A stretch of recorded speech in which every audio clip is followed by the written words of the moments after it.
Well, welcome to today's deep dive. We are pulling from a massive stack of sources today. We've got municipal evaluations out of San Diego and Bellevue.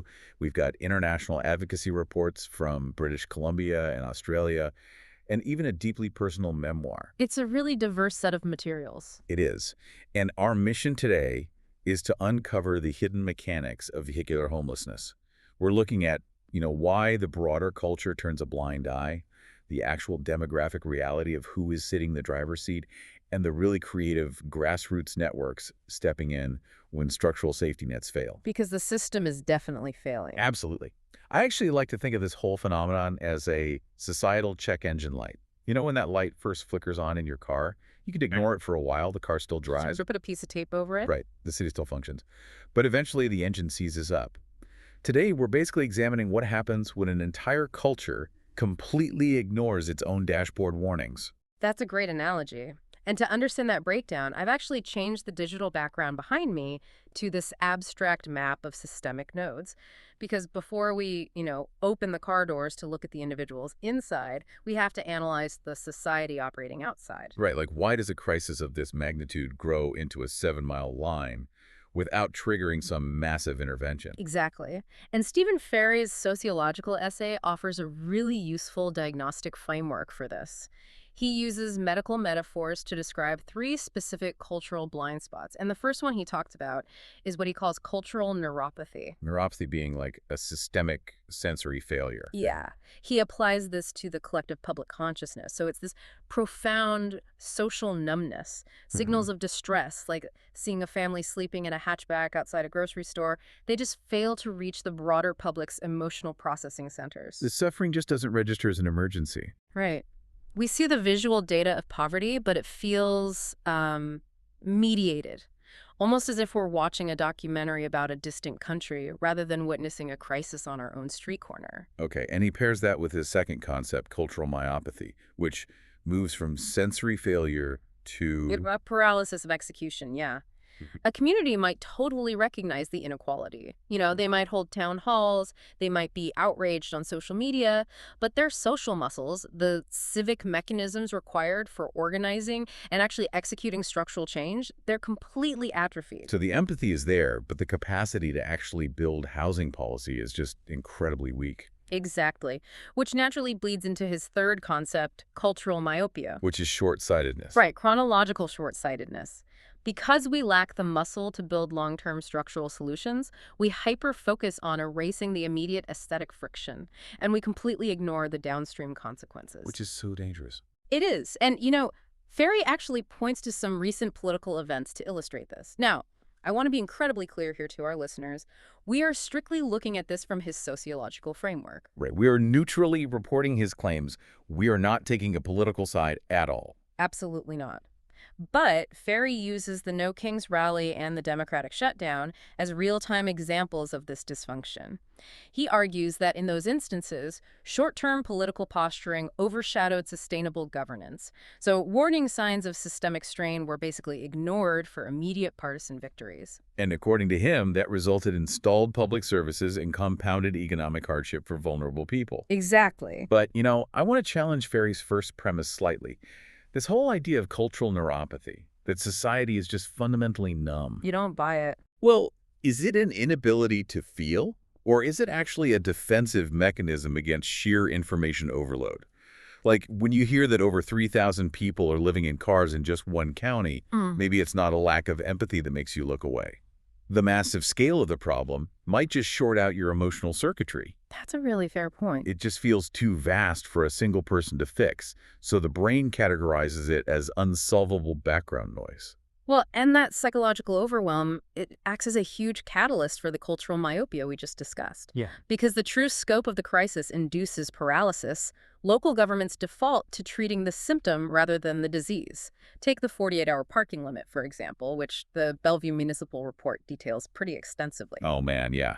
So a city passes an ordinance saying a vehicle cannot be parked on a public street for more than 48 hours.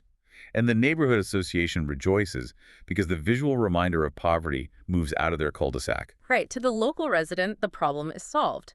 But the mechanics of that 48-hour limit initiate this brutal downward cascade for the person in the vehicle. It basically criminalizes existing without property. When they inevitably get that parking ticket, they usually can't pay it. And unpaid tickets quickly lead to vehicle registration holds or just direct impoundment orders. Exactly. And the moment that tow truck hooks up the axle, the state isn't just taking their transportation. They are confiscating their shelter, all their physical belongings, their winter clothes, important documents. Their ability to commute to a job. Yes, the short-sighted aesthetic fix for the neighborhood permanently shatters the person's last remaining lifeline. It's devastating. And the danger of this myopic policymaking goes even deeper. Because we only look at the surface. The vehicle itself, society operates on these deeply flawed assumptions about the human being sitting behind the steering wheel. I'm actually changing the background now to a bustling cityscape to reflect this next point. Let's get into the demographics. Yeah. Because the hard data from across the globe shatters almost every cultural stereotype surrounding the unhoused population. It really does.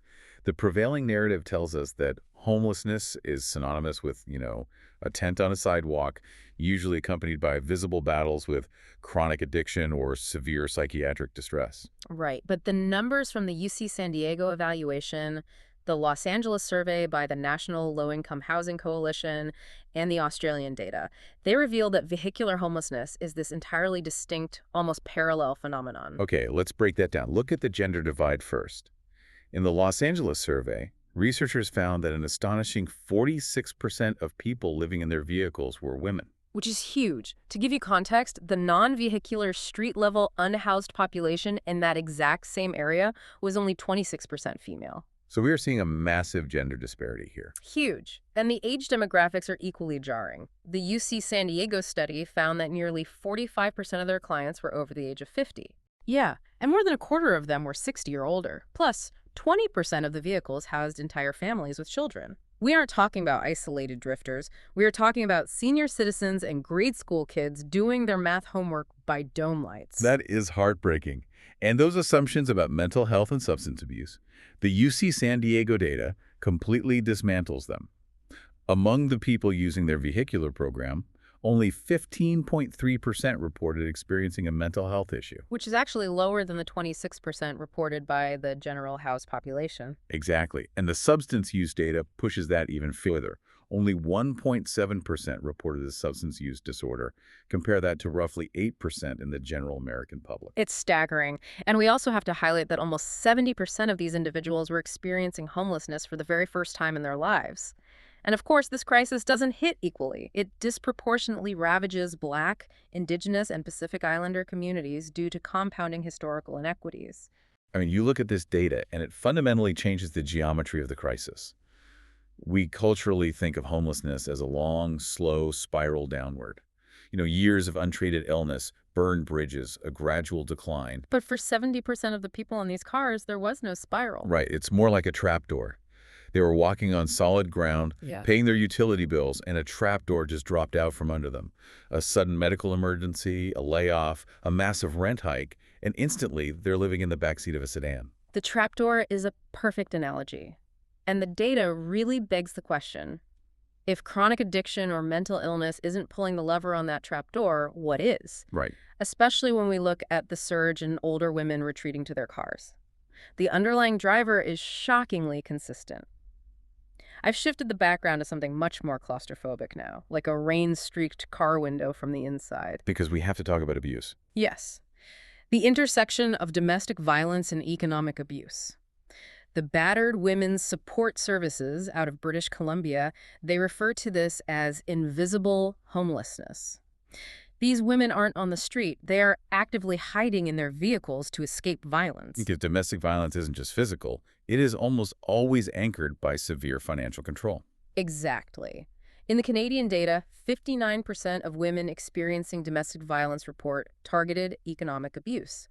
The abuser will systematically sabotage their credit score, incur massive debt in their name. Destroying work uniforms to get them fired, controlling all the bank accounts. Right. So by the time the woman makes the terrifying decision to flee, she is stepping into the world with a manufactured financial footprint of zero. She might have a job, but her ruined credit means she can't pass a basic landlord background check. And the housing market is just totally unforgiving. The BWSS report highlights that rent in British Columbia is averaging $2,300 for a one-bedroom apartment.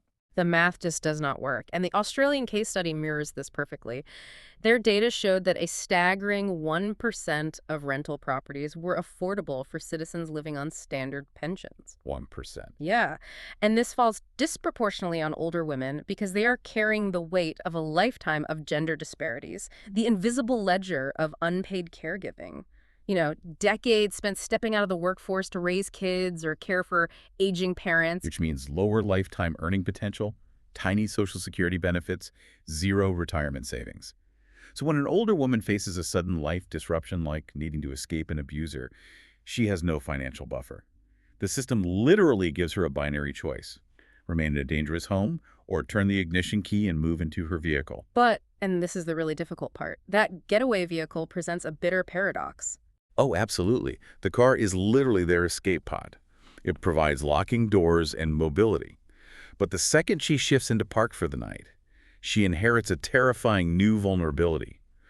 The Bellevue report clearly shows that sleeping in a vehicle is only marginally safer than sleeping completely unsheltered on the pavement. You are uniquely exposed to theft, shattered windows, physical assault. And add to that the psychological torture of the 48-hour parking limits we talked about. You are a survivor trying to heal from profound trauma, but you're forced into a state of perpetual hypervigilance. Right, sleeping with one eye open, constantly checking the rearview mirror for a police cruiser or a tow truck. The stress hormone cortisol just never leaves your bloodstream. So how does a community actually cure its cultural myopathy? How do we build the civic muscle to protect these vulnerable people while the housing market is broken? Well, that brings us to the community center background I just put up. Because the most effective immediate interventions are these hyper-local grassroots initiatives called safe parking programs, or SPPs. We have robust data on these from the Bellevue Livable City Year Project and the San Diego evaluation. And the legal architecture that allows these programs to exist is fascinating. It's basically a loophole. It's incredibly clever. They frequently rely on a specific federal law protecting religious freedom to bypass local zoning codes. The Religious Land Use and Institutionalized Persons Act. Oh, wow. So normally zoning laws strictly prohibit living in a car in a commercial or residential lot. Right. But religious organizations, churches, mosques, synagogues can claim that sheltering the poor is a fundamental mandate of their faith. So preventing them from opening their private parking lots to unhoused individuals is an infringement on their religious liberty. That is brilliant. It creates a legal shield against angry city councils. But operating a high-impact lot isn't just about opening a chain-link fence, right? No, not at all. The successful SPPs operate with rigorous structure, formalized codes of conduct, guests sign agreements regarding quiet hours and trash management, and they utilize pragmatic background checks. Which is critical for protecting the survivors of domestic violence we just talked about. Exactly. They actively screen out individuals with recent histories of violent or sexual offenses. But, importantly, they're realistic enough to permit individuals with non-violent, poverty-related misdemeanors. And the operational hours are key, too. The best programs offer 24-hour access. Because if a lot forces everyone to vacate at 7 a.m., you're essentially condemning them to burn expensive gasoline driving aimlessly all day. Right. It destroys any geographic stability. With 24-hour access, a guest can leave their car parked safely, catch a bus to a job interview, and know their home will be exactly where they left it. Plus, they provide basic, dignified infrastructure. The standard is at least one portable toilet for every 7 vehicles. And hand washing stations, maybe indoor kitchens in the morning. Yeah, and the data shows this model yields real results. The San Diego study documented an 18.4% positive exit rate, meaning guests successfully transitioned out of their vehicles and into permanent or temporary housing. Which is amazing. And researchers note that 18.4% is likely a massive underestimate because they lost tracking contact with nearly 60% of the people who exited the program. Wow. And the sources also highlight some specialized international interventions. Australia is piloting rent-to-buy schemes and co-housing models designed specifically to help older, single women pool their limited pensions. And in the U.S., the Cars for Success program out of New Jersey takes a different angle. They acquire donated vehicles and gift them directly to survivors of domestic violence. Providing that single, asset-reliable transportation frequently allows the survivor to secure steady employment and break free from their abuser. But, looking at the entire architecture of the safe parking programs, I can't help but notice a glaring systemic irony here. We are relying on the legal protections of religious freedom just to give a mother a safe, legal piece of asphalt to park her car overnight. It's wild when you say it out loud. We are celebrating a brilliant Band-Aid because society at large fundamentally refuses to perform the structural surgery necessary to build affordable housing. It is the ultimate manifestation of cultural myopia. The broader economic engine has completely priced a segment of the population out of existence, so we rely on the charity of a congregation's parking lot to hide the symptoms. But while we wait for sweeping policy shifts, these asphalt sanctuaries are the life rafts. They absolutely are. Okay, we spent a lot of time analyzing the demographics and the logistics, but I want to pivot to the internal human reality. What does it actually feel like to live a life confined to the front seats of a stationary vehicle? I've changed the background one last time to the cramped interior of a camper van, because our final source is a personal essay titled "The Static Nomad." And it offers this profound philosophical deconstruction of that exact experience. The author anchors his narrative by contrasting himself with two titans of American literature, right? Henry David Thoreau and Jack Kerouac. Yeah. Thoreau retreated into the absolute stillness of the woods at Walden Pond to strip away societal noise. Kerouac represented the opposite extreme, seeking truth through constant geographic motion across the American highway system. And the author initially viewed his van as a vessel for that Kerouac-style freedom. But then everything changed after he underwent major cardiac surgery. Right. The medical reality of his recovery imposed these brutal physical borders. He was placed on strict sternum precautions, meaning the healing of his chest wall meant he couldn't lift anything heavy, he couldn't drive, he couldn't even turn a steering wheel. His van was instantly transformed from a vehicle of limitless motion into a rigidly stationary observatory. He explores this really paradoxical concept of traveling without moving. Yes. The physical trauma of open-heart surgery demanded a total physiological recalibration. His body had to painfully relearn how to process oxygen and pump blood. And as his physical body was forced into stillness, it triggered this psychological mirroring. Because he couldn't conquer geography anymore, his journey inverted. He moved inward, traveling through his own memory, his biological healing, and practicing radical, hyper-focused observation of the world passing by his window. It completely flips the romanticized script of the Great American Road Trip. Exactly. Instead of the open highway being the adventure becomes enduring radical stillness. If you apply that framework to a senior citizen living in a safe parking lot, if you are parked in the same church lot for 90 days, your car stops being a vehicle of motion. It becomes a cramped metal waiting room for your life to resume. The psychological energy required to endure that daily confinement is just exhausting. The author beautifully describes it as living on a quiet frontier. You are a traveler suspended between definitions, not fully integrated into the housed workforce, but not unsheltered on the street. You are navigating an entirely new state of existence. You are a static nomad. Let's bring this deep dive full circle. We started by diagnosing a culture paralyzed by systemic numbness. We looked past the neighborhood parking limits to uncover the startling reality of the older women, families, and domestic violence survivors falling through economic trapdoors. We explored the grassroots architecture of the safe parking programs acting as sanctuaries. And finally, we witnessed the profound psychological transformation required to survive forced stillness. It challenges every assumption we hold about the physical environment we navigate every day. We walk past cars and just view them as machines waiting to perform a task. But for thousands of individuals, those tinted windows are the absolute last line of defense against the elements, against violence, and against total societal erasure. Exactly.